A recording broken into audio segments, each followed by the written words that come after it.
మీ business ఏదైనా మీ ఊర్లో promotion చేయాలంటే అది సుమన్ టీవీతోనే సాధ్యం. ఇప్పుడే సంప్రదించండి. ఈ సంవత్సరము చైత్ర శుద్ధ నవమి అనగా తేదీ 6, నవమి సాయంత్రము 7:20 వరకు ఉంది. పునర్వసు నక్షత్రం ఉదయం 5:30కే ఉంది.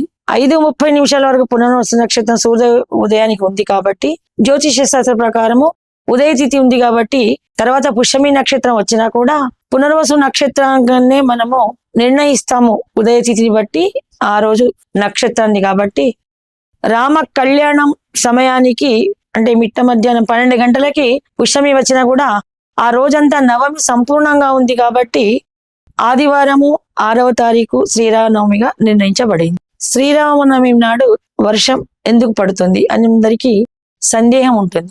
నాటి కాలంలో దశమహారాజు చేసినటువంటి పుత్రకామేష్టి యాగానికి శ్రీరామ జననం జరుగుతున్న సంతోషంలో దేవతలందరూ కూడా చాలా సంతోషించి వారందరికీ అసుర బాధలు నశింపబోతున్నాయని ఆనందంతో పుష్పవృష్టి కురిపించారట.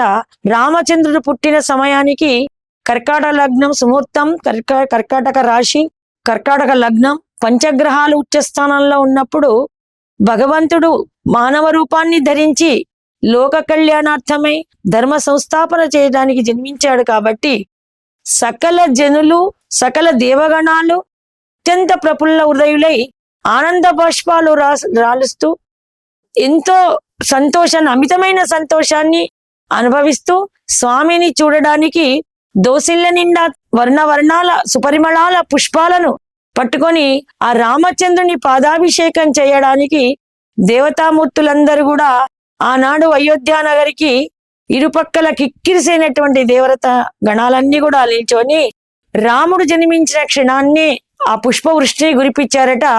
ఆ సాంప్రదాయ ప్రకారంగా శ్రీరామనవమి అనగానే అత్యంత అద్భుతమైన పర్వదినం. లోకంలో అప్పుడంటే అసురులు ఉన్నారు, అసురమాయ పోయింది.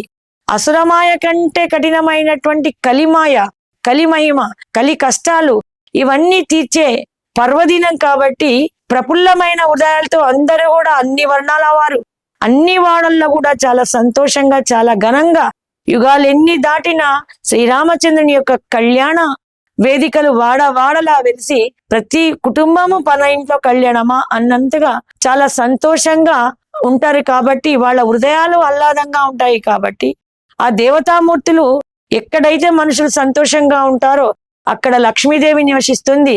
ఎక్కడైతే దేవతలు మనుషులందరూ సంతోషంగా గొడవలు లేకుండా ఉంటారో అక్కడ ఆనంద వృష్టి కురుస్తుంది. దానికి తలంబ్రాలుగా మనం పేరు పెట్టుకుంటాము.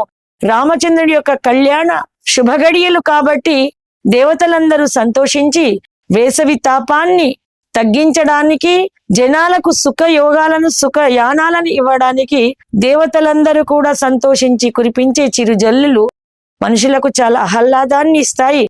ఇప్పటికీ కూడా భారతదేశంలో భూమిపై దేవతలు సంచరిస్తున్నారు, మన పూజలను స్వీకరిస్తున్నారు అనడానికి ఒక తార్కాణం. ప్రతి సంవత్సరం శ్రీరామనవమి రోజు చిన్ని తలంబ్రాలుగా సన్నని చినుకులు పడుతుంటాయి.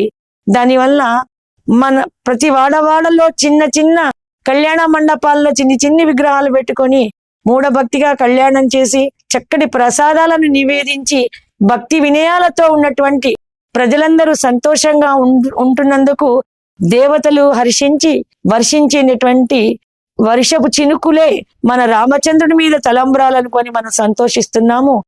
ఇదే మన భారతీయ సంస్కృతికి తార్కాణం. జై శ్రీరామ్.